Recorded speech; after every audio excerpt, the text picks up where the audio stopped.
Et salut tout le monde, aujourd'hui on se retrouve pour une vidéo sur la pose de pied, et plus particulièrement sur la pose de la pointe.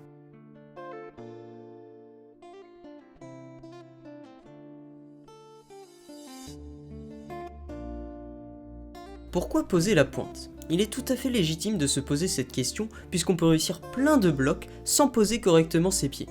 Je vais à travers cette vidéo vous présenter 3 grandes raisons qui prouvent l'utilité de la pointe d'un chausson.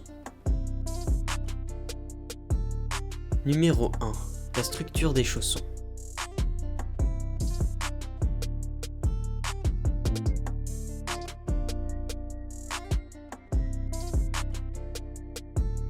Tous les chaussons, qu'ils soient pour débutants ou experts, ont une pointe pour permettre d'être précis et de charger sur le gros orteil pour développer un maximum de force possible.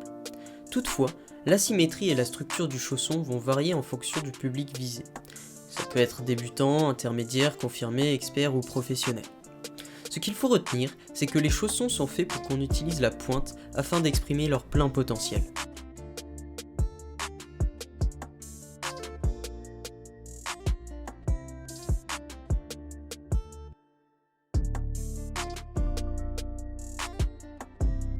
Voici un exemple d'usure d'un chausson appartenant à un très fort grimpeur.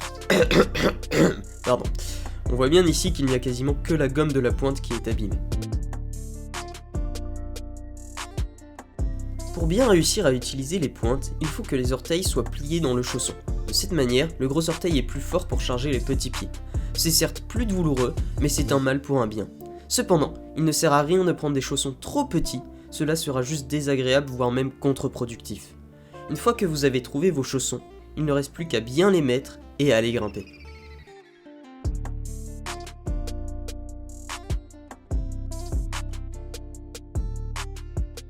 Ah non, j'ai oublié une information. Surtout, pensez à bien nettoyer la semelle de vos chaussons, cela pourrait vous être préjudiciable.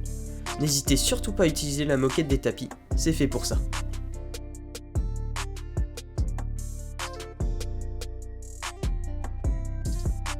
Numéro 2. La rotation.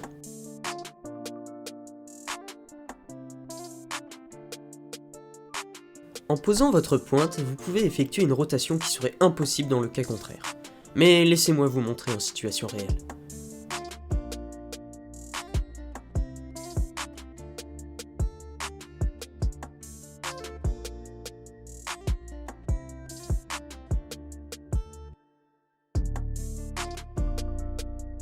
Comme le prouve l'exemple, la rotation avec la pointe permet de pivoter autour du pied sans risque que ce dernier zip, mais aussi un meilleur positionnement du corps dans l'espace et donc souvent une grimpe plus efficiente.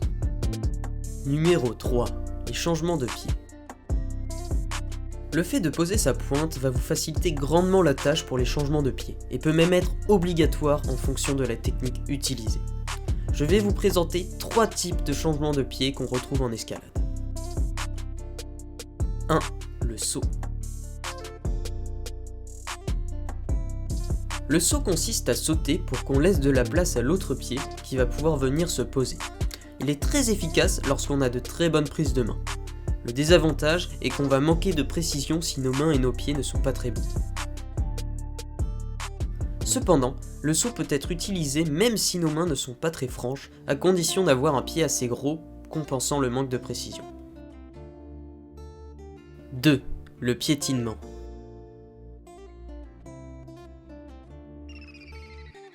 On utilise ce changement de pied le plus souvent sur les prises de taille moyenne, demandant moins de précision et nous permettant de tenir le déséquilibre que le mouvement va créer, mais aussi si le pied de réception, bien que petit, ressort suffisamment. 3. Le pivot.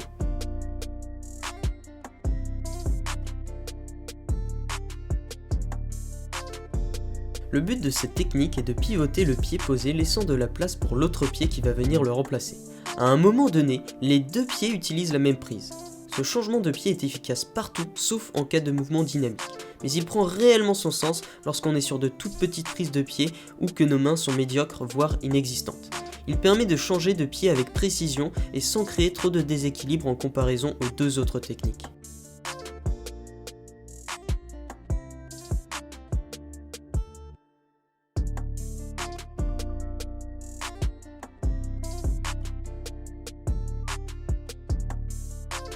L'adhérence.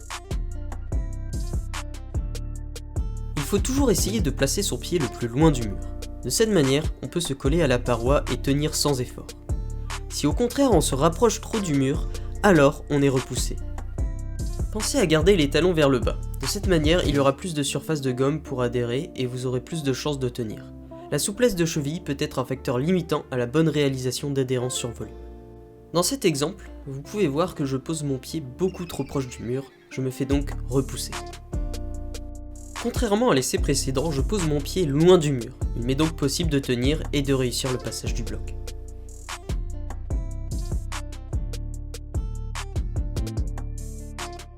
Ok, alors le guidage c'est quoi? C'est le fait de guider son pied jusqu'à ce qu'il soit posé sur une prise et seulement à ce moment-là, regarder vers la prochaine prise de main. Ici, je ne guide pas mon pied jusqu'au bout et rate la prise. Je ne tombe pas mais je perds du temps et de l'énergie. Dans cet essai, je prends le temps de guider ma pose de pied, rendant ma grimpe plus efficiente.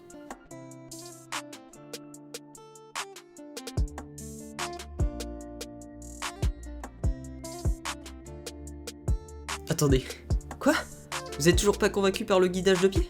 Ok. Eh bien, peut-être que cette vidéo vous fera changer d'avis.